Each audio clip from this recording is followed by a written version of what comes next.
Hi, I'm Doug Mather. If you've followed my 4 Things on Friday email for a while, you'll know that I believe quality sleep and rest are really important. But from time to time over the years, I've had problems sleeping, or more accurately, problems with waking up in the night and then struggling to get back to sleep again. And struggling is quite an important word in this context, because when that happened, my mind would be going like crazy. Turning over negative thoughts, getting more and more wound up because I couldn't get back to sleep. Worrying about whatever it was I woke up thinking about and just knowing I'd be completely exhausted in the morning. And of course, that just makes the whole thing even worse, resulting in a real sense of struggle and loss of control. The technical term for that turning over of thoughts is ruminating. But put more simply, I tend to just call it overthinking about stuff. You wake up and then lie there with those thoughts going over and over. If you've ever experienced it, and you probably have, you'll know exactly what I'm talking about. So that was how I used to respond to it. Tossing and turning, getting increasingly stressed because I was worried that I wasn't going to get enough sleep, and turning the problem over and over in my mind. And then, one day, I realised that, as in so many situations, I was focusing on the wrong thing. The thing is that sleep isn't completely under our control. Whilst you can take lots of actions to help you get better and more consistent sleep, ultimately you can't stop the fact that sometimes your body just decides to wake you up in the middle of the night.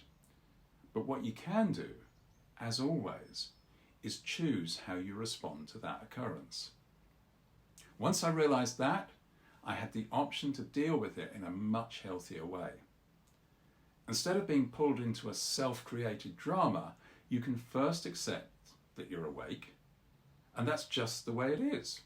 It's not good or bad, it doesn't mean anything about you, and it doesn't mean you're going to feel exhausted in the morning. There's actually quite a lot of evidence that waking up in the middle of the night is in fact biologically normal. So, if you wake up and find you can't get back to sleep, then do something else. It's okay to get up. Drink some water. I keep a water bottle next to my bed now. Read a book, or even do some conscious, focused thinking about the thing that you were turning over in your mind, rather than just ruminating on it. One thing not to do is turn on your phone, tablet, computer, or TV. Apart from the fact that whatever you look at is likely to stimulate your thinking even more, the blue light emitted by the screens is proven to negatively impact sleep.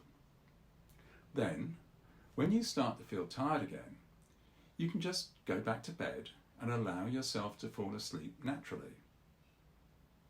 Easier said than done, I hear you say, but I've actually found a way that, for me at least, allows me to wake up and get back to sleep again pretty quickly without having to get up. First, I drink some water, which is why I make sure I've always got it by the bed. Then I just lay back in a comfortable position. For me, it's often flat on my back, which interestingly is not how I lie when I'm going to sleep at the start of the night.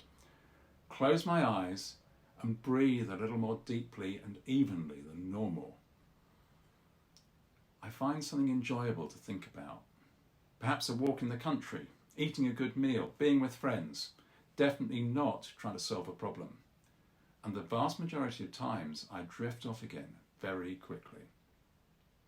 Recently, I read about someone who repeats a simple mantra. The body gets what the body needs, and that works for them. The bottom line is that thinking about waking up in the night in a different way, accepting it as just something that has happened but that doesn't mean anything, gives you access to being a different way about it, creating a sense of regaining rather than losing control, and leading you gently back into restful sleep. Sleep well.